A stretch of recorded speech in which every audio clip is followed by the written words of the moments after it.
Bonjour ou bonsoir. Cette vidéo est une vidéo assez longue sur un sujet que j'ai choisi et sur lequel je vais déblatérer.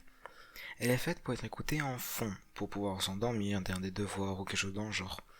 Ou bien pour peut-être avoir l'avis d'une énième personne sur internet. Aujourd'hui, j'ai choisi de parler du coup de la phobie scolaire.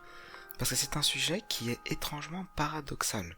Il est très mentionné, mais extrêmement peu parlé en réalité. C'est-à-dire que la phobie scolaire, c'est, en définissant déjà de base, la phobie scolaire, c'est la peur du système scolaire ou du lieu scolaire. Pour une quelconque raison. Ça peut être de l'harcèlement, ça peut être dû au cadre, ça peut être dû à l'environnement, ça peut être dû à une mauvaise expérience passée, etc., etc. Qui mène un élève à ne plus vouloir aller en cours ou à avoir peur du coup de ce cadre-là. Et assez étrangement, c'est quelque chose qui est mentionné mais pas parlé. Dans le sens que quand on parle d'harcèlement, forcément on va mentionner la phobie scolaire parce que c'est une des conséquences. Pour autant, la phobie scolaire en elle-même est très peu parlée. Qu'est-ce qu'elle est réellement? Qu'est-ce que ça amène en réalité? Et de ça, je peux comprendre du coup une sorte de désintérêt du système du coup à pouvoir régler ce genre de choses. Et c'est des choses que j'ai vues et c'est quelque chose que je développe aussi, la phobie scolaire, dû au cadre. Car les humains, depuis qu'ils existent, littéralement, depuis qu'ils existent, ont une fascination, ont ce besoin de classifier les choses. C'est-à-dire qu'il y a une sorte de besoin irrépressible de vouloir ranger des choses dans des cases, dans des jolies cases qui peuvent être joliment rangées et qu'on peut consulter directement et savoir qu'est-ce qu'il y a dedans. Le problème est que pas toutes les choses peuvent rentrer dans des cases préfaites. Par exemple, un exemple classique, l'oiseau. Un oiseau, c'est quoi? C'est un animal qui a des plumes, qui pond des œufs et qui vole. Déjà, pas tous les oiseaux volent. Il y a les autruches, il y a les manchots par exemple. Ils ne volent pas. Pourtant, ils comptent comme oiseaux quand même parce qu'ils peuvent pondre et parce qu'ils ont des plumes. Sauf que pas tous les animaux ont besoin de plumes pour pouvoir pondre des œufs. Le serpent pond des œufs, l'ornithorynque pond des œufs et ils sont respectivement des reptiles et des mammifères. Et enfin, les dinosaures et toute la période de la préhistoire nous ont montré que les reptiles pouvaient aussi avoir des plumes. Donc c'est pas obligé d'avoir des plumes non plus. Donc en fin de compte, un oiseau c'est tout et rien à la fois. Ça ne peut pas réellement être rangé dans des cases. Mais on le fait quand même parce qu'on a ce besoin de le faire. On a ce besoin d'être rassuré, de nous dire qu'on a un peu de contrôle en fait sur les choses. Et du coup de vouloir les ranger pour pouvoir être rassuré de ça. Sauf que par conséquent, ça affecte chaque strate de la société, jusqu'au système scolaire. Parce que le problème de qu'est-ce qui fait du coup une phobie scolaire, un développement de phobie scolaire hors harcèlement, ça va être la restriction. Un humain aime classifier les choses, mais n'aime pas être classifié. Parce qu'en fait, le fait de classifier vient avec une restreinte. Si je suis telle chose, je ne peux pas être telle chose. Si je suis telle chose, je ne peux pas déborder de la case. Parce que sinon je vais avoir des conséquences de cela. Et donc, je vais en baver. Sauf que ce cadre-là, ça pose un problème pour la psyché humaine. À cause du coup de la restriction, du manque de liberté inhérent que l'on a. Et ça va causer une détresse en fin de compte. Ça va nécessairement causer une détresse. C'est la même chose que peut ressentir un adolescent, justement quand il n'a pas assez d'indépendance, quand il n'a pas assez de liberté. C'est une sorte de détresse, c'est des mauvaises conséquences, c'est des mauvaises actions qui vont se produire. Parce que ce besoin n'est pas respecté. C'est un besoin d'avoir la liberté et d'être autonome. Dans le cadre scolaire, on s'attend à ce qu'on fasse quelque chose de très précis. On s'attend à ce que vous fassiez vos devoirs, que vous ayez de bonnes notes, que vous travaillez chez vous, que vous vous documentez chez vous, que, en fin de compte, que vous avez une vie faite pour le scolaire. Sauf que ce n'est pas le cas, ça ne peut pas être le cas. Votre comportement que vous avez en cours aussi, n'est pas votre réel comportement. Vous vous comportez différemment par rapport aux professeurs et à vos amis, et comment vous vous comportez avec les amis sur internet et en dehors de l'école. Et la phobie scolaire peut aussi venir de là. Elle peut aussi venir du coup de cette restriction en fait. Donc c'est ce que j'avais mentionné tout à l'heure de l'environnement. C'est quelque chose qui est tout à fait réel et qui est le plus compliqué à régler en réalité. Être bloqué à dépenser son temps pour quelque chose, du coup pendant des années et des années et des années, pour avoir un diplôme, peu importe lequel c'est une grosse dédication. C'est majoritairement de l'habituation en réalité. On s'est habitué à un système comme cela. Sauf que ce système-là, c'est le même système que le travail. Or, à l'école, les élèves ne sont pas payés. Ils n'ont pas de bénéfice en réalité à ça. Dans le système scolaire, plus généralement, il n'y a pas de bénéfice réel en fait. C'est un bac+3, c'est 3 ans pour agrémenter votre dossier, pour avoir un métier plus tard. Parce que du coup, pendant que vous le faites, il n'y a pas vraiment de bénéfice. C'est juste une sorte d'épreuve d'endurance pour, à la fin, avoir un bénéfice. Sauf que, et encore, ce bénéfice-là, il va même pas forcément servir à pouvoir trouver un travail ou quelque chose dans le genre en réalité. C'est juste pour, vous êtes diplômé, vous avez tel diplôme, vous avez telle capacité qui est reconnue. Pour autant, il n'y a pas d'argent à la fin, il n'y a pas de bénéfice à la fin. C'est juste un truc en plus sur votre dossier. Puis ensuite, vous devez trouver un travail, puis monter les échelons de ce dit travail pour gagner un salaire vivable. L'école n'est pas la même chose, parce qu'à la fin, c'est le système scolaire à la fin est différent, dans le sens que nous ne sommes pas les personnes qui répondent à nos besoins. Ce sont nos parents qui le font, jusqu'à ce que l'on devienne indépendant. Mais c'est 15 ans pour le bac. C'est 15 ans d'études, du coup, d'affilée qu'un enfant, du coup, va avoir pour le bac. Uniquement pour le bac. Et c'est un cadre, en réalité, qui prend énormément du temps de l'élève. C'est une très très grande dédication, en fait, que l'élève doit faire, parce qu'il y a un système qui lui demande de le faire. Il n'a pas de bénéfice direct à faire ça. Il a un bénéfice futur à le faire. Mais ça donne pas envie. Je veux dire, quand on voit des personnes travailler aujourd'hui, c'est soit des personnes qui sont passionnées par leur travail, qui aiment sincèrement leur travail, soit c'est la dépression, littéralement. C'est des personnes qui ne peuvent pas quitter leur travail parce que sinon ils ne peuvent pas trouver autre chose. C'est des personnes qui se sont habituées à ça, qui ont maintenant un rôle trop important et qui ne peuvent pas redescendre de l'échelle. Ils ne peuvent pas redescendre de l'échelle parce qu'ils sont maintenant à un stade où ils ne peuvent plus la remonter. Ils ne sont plus capables de remonter ces dites échelles. Donc c'est un trop gros risque à prendre en réalité. Et ça ne donne pas envie. Ça ne donne pas envie le fait que les élèves, ce sont des enfants que, très honnêtement, qui sont endoctrinés du coup dans les écoles et dans les lycées, dans les collèges, etc. pour être amenés à un jour travailler pour l'État. Enfin, ou du moins dans la nation, pour l'État. Une partie de l'argent va à l'État, donc ça bénéficie, donc ça bénéficie le gouvernement d'une certaine manière, du coup, de formater des élèves à du coup plus tard travailler. La preuve que j'ai de cela, le truc que j'ai de cela, c'est que sur Parcoursup, ça n'est mentionné nulle part. Même cette année, il y a quelque chose qui s'appelle le livret d'accompagnement, justement pour les élèves et les parents sur Parcoursup, pour pouvoir savoir c'est quoi les bonnes démarches à faire, les bonnes habitudes à avoir. Ce n'est mentionné nulle part qu'on peut faire une année de césure.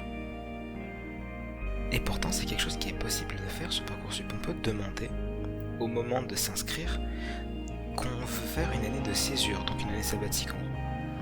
Et l'école accepte ou non. Généralement, l'école va accepter, mais du coup, ça fait que la rentrée, elle est reportée de 1 an. Donc il y a une année où l'élève fait ce qu'il veut en réalité, mais l'année prochaine, il va aller dans cette école, ou dans cette université, ou dans cet établissement. Ce n'est mentionné nulle part. Les professeurs ne le mentionnent pas non plus. Je sais ça de ma psychologue. Donc qui n'a rien à voir en fin de compte avec le système scolaire, mais elle est au courant de ça. Et je n'y avais jamais entendu qu'on pouvait faire ça. Je n'avais jamais entendu que c'était une possibilité parce qu'en fin de compte, les professeurs et le système scolaire et l'éducation nationale, etc. ne le mentionnent pas. Parce que ce ne serait pas bénéfique, ce ne serait pas bénéfique pour eux. Si tous les élèves prenaient une année de césure d'un coup, ce ne serait pas bénéfique pour eux. Ils ne gagneraient pas d'argent au final. Ça décalerait de 1 an les futurs travailleurs. Du coup, les futures sources économiques, en fin de compte, du gouvernement, de l'État, les impôts, etc., par les impôts, etc. Donc ce n'est pas bénéfique pour eux. Mais ça veut donc dire que y a des élèves qui auront enchaîné 15 ans de leur vie pour le bac, et qui enchaîneront jusqu'à 2-3 ans, jusqu'à des masters, donc plus 5, voire qui continueront encore plusieurs études. Donc qui enchaîneront 20 ans d'études d'affilée. 20 ans, 25 ans, 30 ans d'études d'affilée d'un seul coup pour avoir un métier plus tard. Sauf qu'ils sont toujours au bas de l'échelle. Ils doivent toujours monter les échelles de ce dit métier. Donc en fin de compte, c'est 25 ans d'études d'affilée pour le bac et les études supérieures pour peut-être ne pas survenir à ses besoins au final. Et vu la situation économique de comment toutes les choses se déroulent, c'est pas joyeux. C'est pas joyeux en fait de me dire en fait qu'il y a des options qui ne sont pas dites parce qu'on veut tellement qu'on travaille, qu'on travaille vite, du moins le plus vite possible, que juste on ne le mentionne pas, ça fait peur. C'est pas... Ça me donne de la phobie scolaire.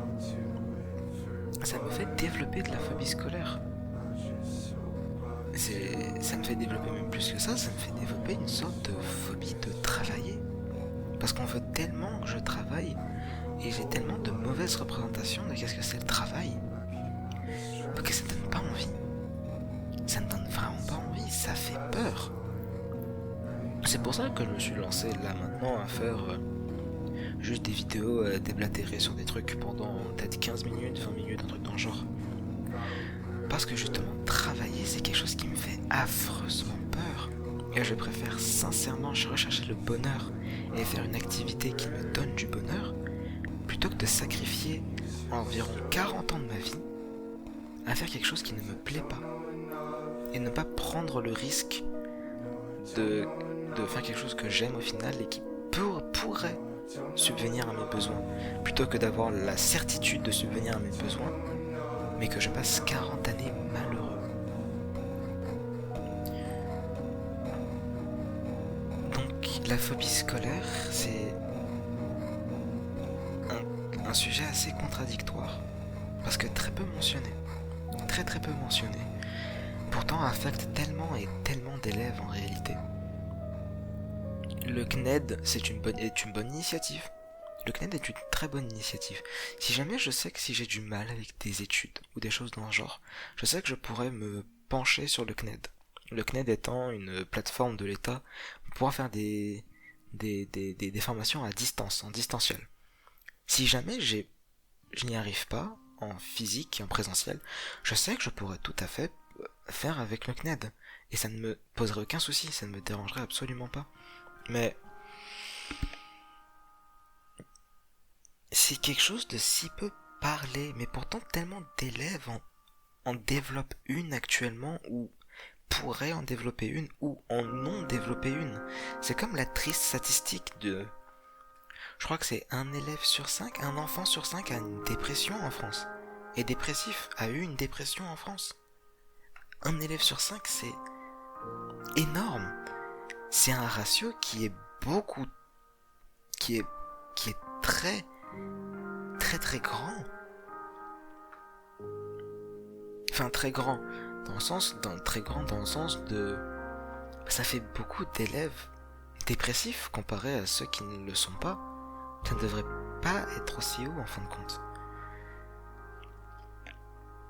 Et ces élèves-là, soit c'est dû au foyer familial, soit ça va être dû par rapport à l'environnement scolaire, par rapport à qu'est-ce qu'ils vivent dans le scolaire en réalité.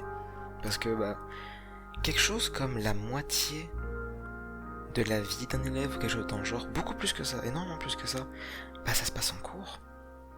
La majorité du temps d'un élève se passe assis sur une table ou bien bouger entre des bâtiments. C'est la majorité de leur vie jusqu'à leurs 25 ans. S'ils font de longues études jusqu'à leurs 25 ans.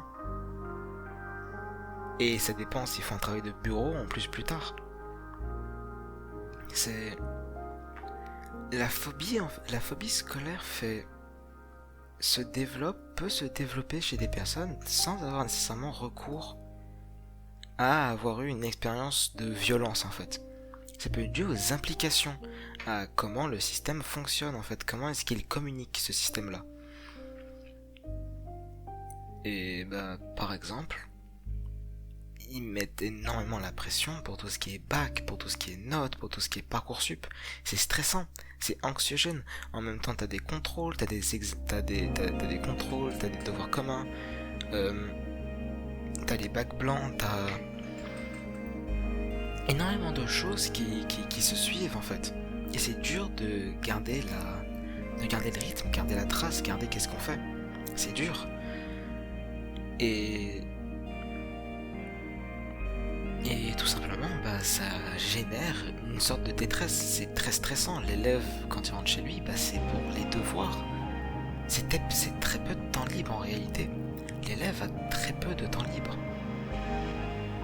Et pour autant, c'est son enfance.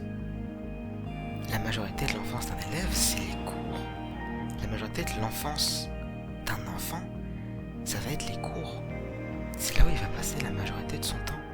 C'est la chose qu'il connaîtra le plus, c'est l'endroit qu'il connaîtra le plus avec la maison, avec le foyer familial. C'est l'endroit qu'il connaîtra le plus dans sa vie. C'est l'établissement scolaire.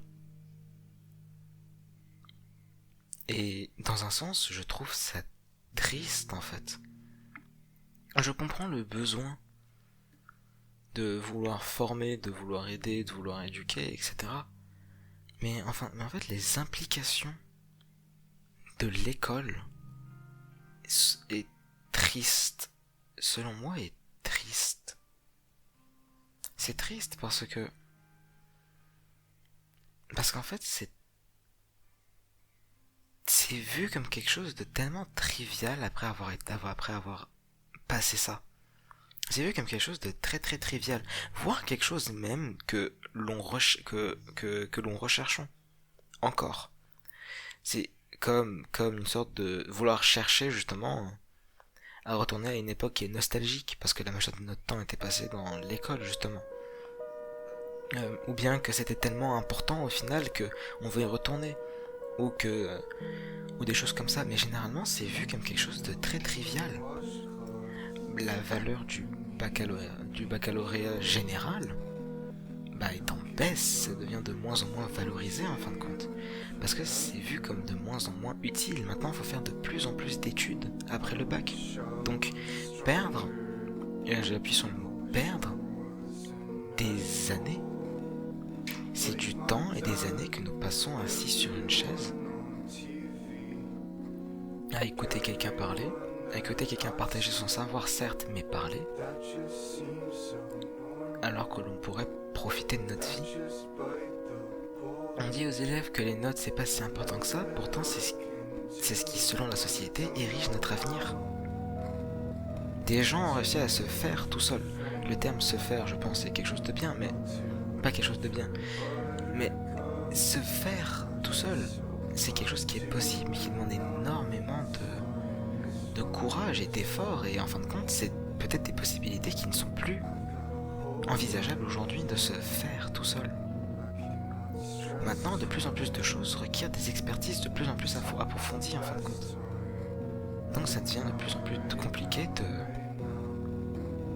de faire sa propre chose en fait.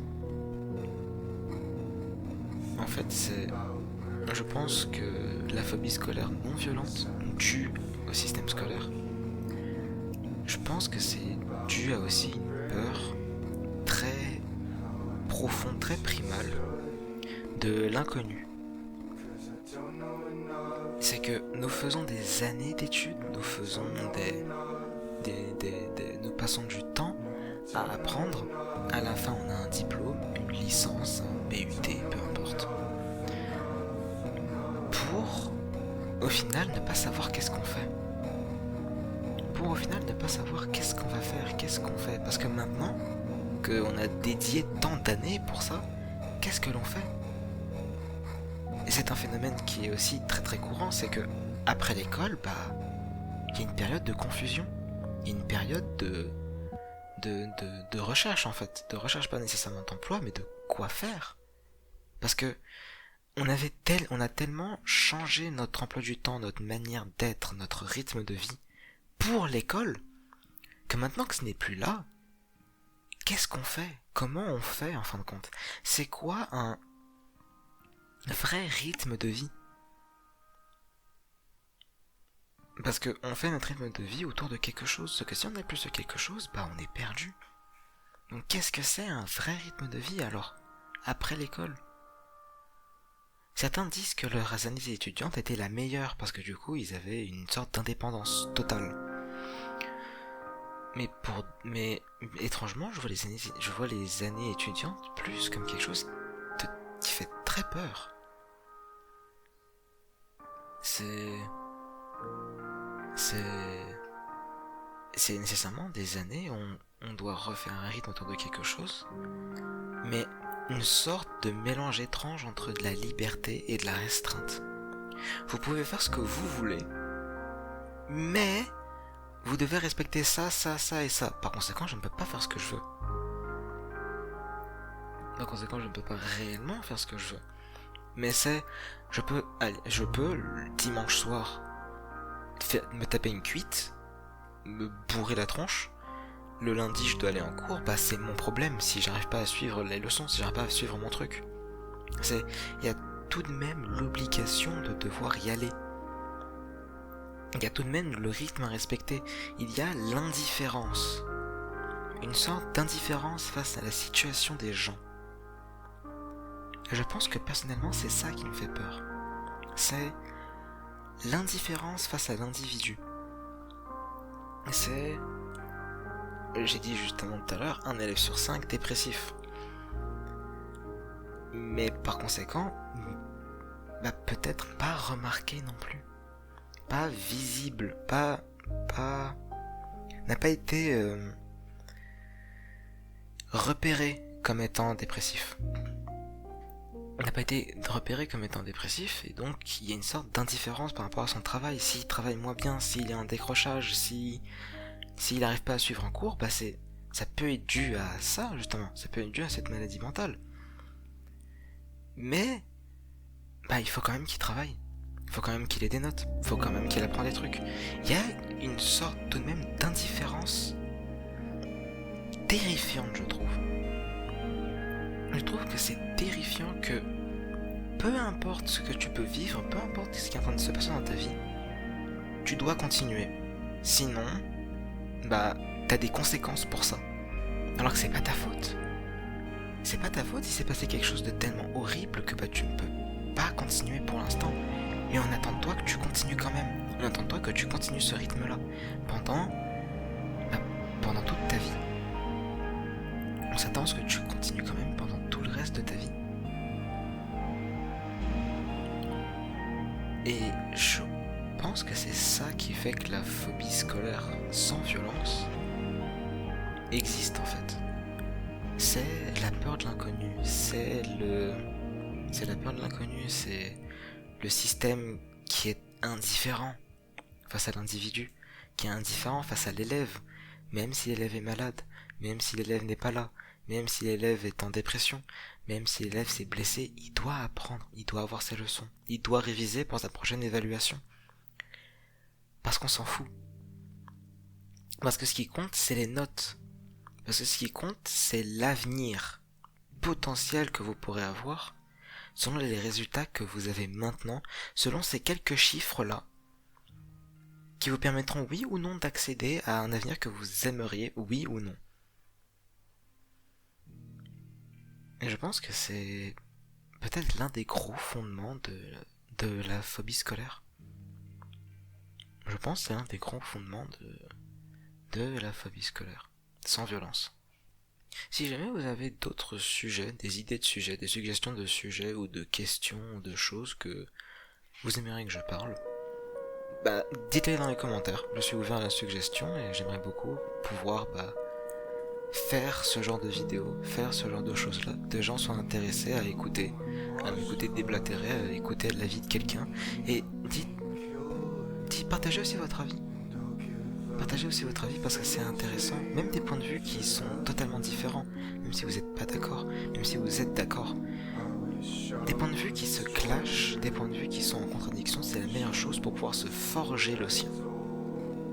Celui-ci, c'est d'expérience, d'élève, de phobie scolaire, mais peut-être pour d'autres personnes, c'est totalement pas ça, c'est totalement une autre raison de pourquoi ça s'est formé, ça s'est évolué. Bonne journée ou bonne soirée.